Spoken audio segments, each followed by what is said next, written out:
যারা মুরিদ হয় না তারা কেন মুনাফেক হয়?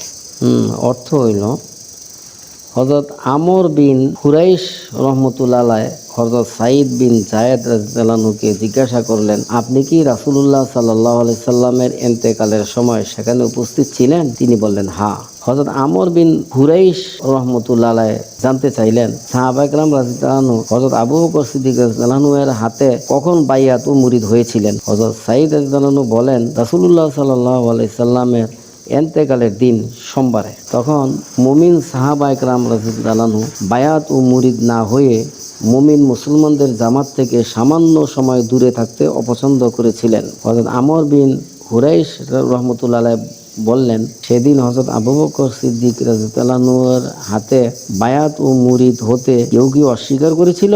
হযরত সাঈদ রাদিয়াল্লাহু আনহু বললেন, না, তবে মুনাফিক ও মুরতাদরাই বায়াত ও মুরিদ হতে অস্বীকার করেছিল। যারা গোপনে মুনাফিক ছিল, পরবর্তীতে মুরতাদ হয়েছিল, তারাই সেই দিন বায়াত ও মুরিদ হয়নি। আল্লাহ পাক আনসার সাহাবা একরাম রাদিয়াল্লাহু আনহুকে বায়াত না হওয়ার খারাপি থেকে হেফাজত করেছিলেন বিদায় তারা সকলেই হযরত আবু বকর সিদ্দিক রাদিয়াল্লাহু আনহু এর ব্যাপারে একমত পোষণ করেন এবং সকলে তার হাতে বায়াত ও মুরিদ হয়ে যান। হযরত আমর বিন হুরাইশ রহমতুল্লাহ আলাইহ বললেন, সেদিন মুহাজির সাহাবা একরাম রাদিয়াল্লাহু আনহু এর কেউ কি হযরত আবু বকর সিদ্দিক রাদিয়াল্লাহু আনহুর হাতে বায়াত ও মুরিদ হওয়া থেকে দূরে ছিলেন? হযরত সাঈদ রাদিয়াল্লাহু আনহু বললেন, না, বরং সকল মুহাজির সাহাবা একরাম রাদিয়াল্লাহু আনহু একের পর এক হযরত আবু বকর সিদ্দিক রাদিয়াল্লাহু আনহু এর হাতে বায়াত ও মুরিদ হন। হযরত ইমাম খালেদ রহমতুল্লাহ আলাইহ রচিত খোলাফায়ে রাশিদিন পৃষ্ঠা নাম্বার 56, হযরত আবু বকর সিদ্দিক রাদিয়াল্লাহু আনহু এর জীবনী 155 পৃষ্ঠা। ফায়দা, তিরমিজি শরীফের হাদিসে বর্ণিত হইয়াছে, হুদায়বিয়ায় রাসূলুল্লাহ সাল্লাল্লাহু আলাইহি সাল্লামের কাছে একমাত্র মুনাফিকরাই বায়াত ও মুরিদ হয়নি, যে কারণে তিনি তাদেরকে জাহান্নামী বলেছিলেন। আর রাসূলুল্লাহ সাল্লাল্লাহু আলাইহি সাল্লামের ইন্তেকালের পর সেই ঈমানি সত্যতা প্রমাণ করে মুনাফিকদের থেকে মুমিনগণ আলাদা হয়ে হযরত আবু বকর সিদ্দিক রাদিয়াল্লাহু আনহু এর হাতে যখন সকল মুমিন সাহাবা একরাম বায়াত ও মুরিদ হয়েছিলেন, তখনও সেই মুনাফিকরা ও পরবর্তীতে ইসলাম ত্যাগকারী মুরতাদরাই বায়াত ও মুরিদ হওয়া থেকে বিরত ছিল। এই সব হাদিস দ্বারা আরেকটি কথা স্পষ্ট হলো, বিগত যুগ থেকে বেঈমানরা বায়াত ও মুরিদ হওয়া অপছন্দ করে আসছে এবং আগামীতেও তারা বায়াত ও মুরিদ হওয়া অপছন্দ করেই যাবে। সুতরাং তাদের হেদায়েতের পিছনে দৌড়ানো কোনো জ্ঞানী লোকের কাজ নয়, বরং তাদের বায়াত ও মুরিদ না হওয়া অবস্থায় থাকতে দেওয়া উচিত এবং সেই অবস্থায় তাদের মরতে দেওয়া উচিত। তাহলে তারা পৃথিবীতে ইসলামী নামের সুর তুলে মুমিন মুসলমানদেরকে বাহ্যিকভাবে ধোঁকা দিতে পারবে না। সাহাবা একরাম রাদিয়াল্লাহু আনহু কীভাবে ঈমান গ্রহণ করতেন? জনৈক কাফের নেতা জিহাদের ময়দানে হযরত খালিদ বিন ওলীদ রাদিয়াল্লাহু আনহুকে ডেকে বলল, আল্লাহ পাক কি আসমান থেকে কোনো তলোয়ার আপনাদের নবীর কাছে নাজিল করেছিলেন, যা তিনি আপনাকে দিয়ে বলেছেন, আপনি যার উপর তলোয়ার চালাবেন সেই পরাজয় বরণ করবে? তিনি বললেন, এমন নয়। সে বলল, তাহলে আপনার নাম আল্লাহ পাকের তলোয়ার কিভাবে হলো? হযরত খালিদ রাদিয়াল্লাহু আনহু বললেন, আল্লাহ পাক তার নবীকে আমাদের মাঝে পাঠিয়ে আমাদেরকে ঈমান ও ইসলামের দিকে দাওয়াত দিলেন। তখন আমরা সকলে পালিয়ে গেলাম এবং তার থেকে দূরে চলে গেলাম। পরবর্তীতে অনেকে তার দাওয়াত মেনে নিলেন এবং তার অনুকরণ করতে লাগলেন এবং অনেকে তাকে না মেনে দূরে চলে গেল।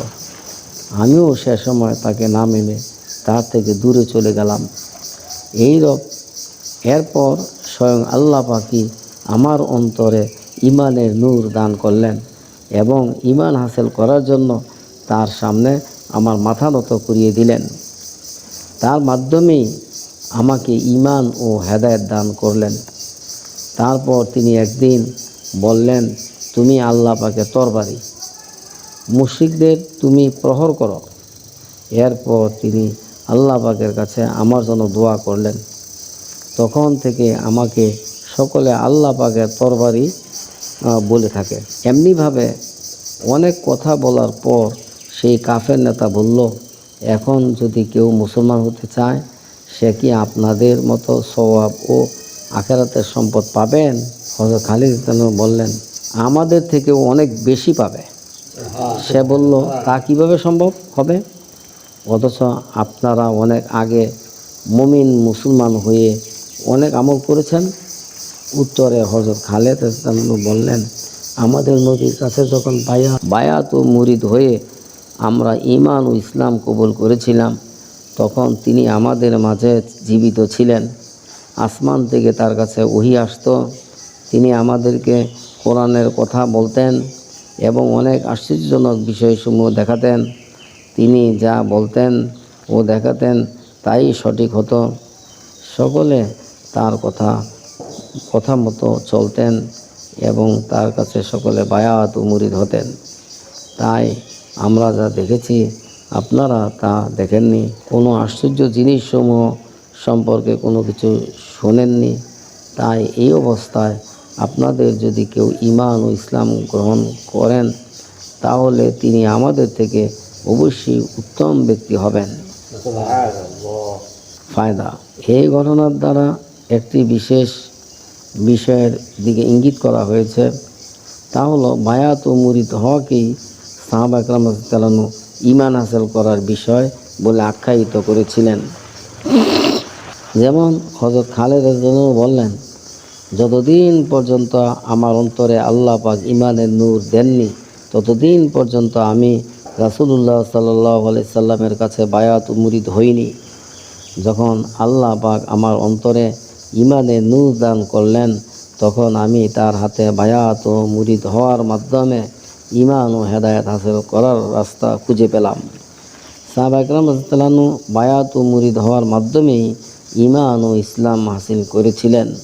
রাসূলুল্লাহ সাল্লাল্লাহু আলাইহি সাল্লামের ইন্তেকালের পর তারা হযরত আবু বকর সিদ্দিক রাদিয়াল্লাহু আনহু-এর হাতে বায়াত ও মুরিদ হওয়ার মাধ্যমে স্বীয় ঈমানি সত্যতা প্রমাণ করেছিলেন। তাতে এই কথা প্রমাণিত হয় যে বর্তমানেও মুমিনগণের ঈমানি সত্যতা প্রমাণ করতে হলে সাহাবা একরাম রাদিয়াল্লাহু আনহু-এর তরিকায় কোনো হাক্কানি পীরের কাছে বায়াত ও মুরিদ হওয়া জরুরি। নবীর যুগে মুনাফেক ও মুরতাদরা ছাড়া অন্য কেউ ঈমানি সত্যতা প্রমাণ করার জন্য বায়াত ও মুরিদ হওয়ার সোনালী আমল থেকে বিরত থাকতেন না। আজ ইসলামের 1430 হিজরি পার হওয়ার পর বায়াত ও মুরিদ হওয়ার সেই ঈমানি ও সোনালী ইতিহাস অনেক নামধারী মুসলমানদের দিল থেকে মুছে গেছে। বিদায় তারা বায়াত ও মুরিদ হওয়ার কথা শুনলে বকবক করতে থাকে, কিছু কুফরি কথাও বলতে থাকে, যা শুনলে ভয়ে শরীর কম্প সৃষ্টি হয়ে যায় ও শরীরে পশম খাড়া হয়ে যায়। কেননা ঈমানের কোনো ভয়ভীতির কথা তাদের ভাষায় পাওয়া যায় না, বরং বায়াত ও মুরিদ হওয়াকে তারা ভণ্ডামি ও বেদাতও বলে থাকে।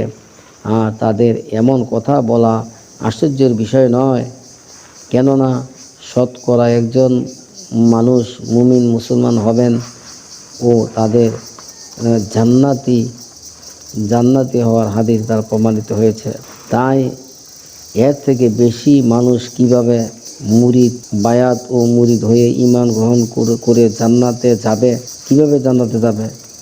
সুতরাং যখন জানা গেল আল্লাহ পাকের ফয়সালা হলো কম মানুষ জান্নাতে যাওয়া, তখন বেশি মানুষ জান্নাতে যাওয়ার ফিকির আমাদের না করাই উত্তম।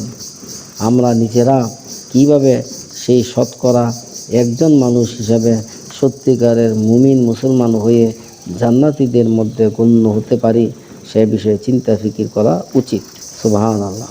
এই হাদিসের দ্বারা বোঝা গেল হুজুরে পাক সাল্লাল্লাহু আলাইহি সাল্লামের জামানায় এই রাসূলুল্লাহ সাল্লাল্লাহু আলাইহি সাল্লামের জামানাতে যারাই ঈমান গ্রহণ করছে ওই ঈমান গ্রহণ করার সোনালী এবং নুরানি তরিকাই ছিল রাসূলুল্লাহ সাল্লাল্লাহু আলাইহি সাল্লামের হাতে হাত দিয়ে কি কালমা গ্রহণ করা।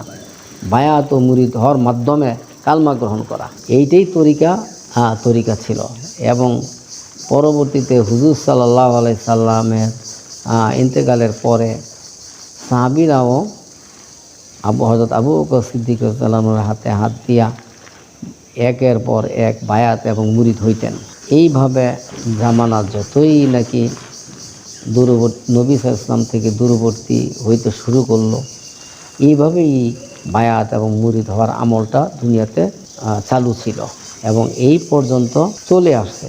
নবী সাল্লাল্লাহু আলাইহি সাল্লামের অবর্তমানে যারা নাকি নবীর উত্তরসূরি, অর্থাৎ নবীর অবর্তমানে যিনি নাকি নায়েবে নবী, অর্থাৎ যিনি নাকি জাহির এবং বাতিনের আলেম, জাহিরি এবং কি বাতিনের আলেম, ওনারা নবীর এই জিম্মাধারী ওনারা চালু রাখছেন, আদায় করে আসছেন। কিন্তু এই জামানায় দেখা যায় ওলামারা এই ব্যাপারে এদের ওয়াজের মধ্যে, এদের বয়ান বক্তৃতার মধ্যে এই প্রসঙ্গটা এর আলোচনা করে না। তো না করার কারণও আছে, যারা নাকি জাহের এবং বাতেনের আলেম, অর্থাৎ মাশায়েখ, পীর মাশায়েখ, মানে ওনারা এটা কিন্তু চালু রাখছেন। এই কাজটা ওনারা দুনিয়াতে জিন্দা রাখছেন এখনও। কিন্তু যাদের মধ্যে নাকি শুধু জাহিরি আলেম আছে, কিন্তু নবীর বাতিনি আলেমের কোনো দখল নাই, তাদের মধ্যে এটার বুঝও নাই এবং এটার আলোচনাও নাই। আর এমনটি হওয়াটাই স্বাভাবিক। এখন এই জামানার আলেমরা কত ওয়াজ করে, হ্যাঁ কোনো ওয়াজের মধ্যে পীর মুরিদের কোনো কথা নাই, বরং এইটার বিরুদ্ধে একদম সোচ্চার, এক ফায়া খারুইয়া খালি এটার বিরুদ্ধে ফতোয়াবাজি, আর কোনো কাম নাই। ফিরেরা দেশটা খাইলেছে, বুঝলেন, হ্যাঁ রাখাইছে না দেশ, ফিরেরা খাইলেছে দেশ। এদের অধ্যাবসায়ের খ্রিস্টাব্দেও মানে বায়াত এবং মুরিদ হওয়ার চ্যাপ্টারটা বিদূরিত হয়ে গেছে। এদের দর্শের মধ্যে এটা নাই, আমলের মধ্যে থাকবো কেমনে? এখন এইটাই শায়ের বলতেছেন যে আল্লাহ পাকের মনসা হইল শতে একজন জান্নাতে যাইবে, তো মেজরিটি কি জাহান্নামে যাবে। তো কাজেই মানে মেজরিটিকে জান্নাতে নেওয়ার জন্য আমাদের পেরেশান হওয়ার কোনো কারণ নাই। আমরা তো এই জন্য কি আমরা পেরেশান না হই, এটার থেকে আমাদের কি পেরেশান না হওয়ার থেকে আমাদেরকে মুক্ত থাকতে হবে। সুবহানাল্লাহ, কত সুন্দর কথা। যে মানুষগুলি কেন মুরিদ হয় না, কেন বায়াত হয় না, কেন মাশায়েখদের কাছে আসে না, কেন এরা বাতিনি লাইনে মেহনত করে আত্মাকে শোধন করে না, পরিশুদ্ধ হয় না এবং আল্লাহর সাথে কানেক্টেড হয় না, এই জন্য মানে যেন পেরেশান না হয়, এই জন্য কি কেউ কোনো আল্লাহওয়ালার জন্য কি পেরেশান না হয়। এইটা আল্লাহ পাকেরই বিধান, আল্লাহ পাকেরই বিধান। আল্লাহ মেজরিটি জান্নাতে দিবে না, শতে একজন যাইবে, অর্থাৎ জান্নাতে যাওয়ার লোকগুলি কি অল্পই হবে, আর মেজরিটি হবে কি জাহান্নামের যাত্রী, বুঝলেন নাকি?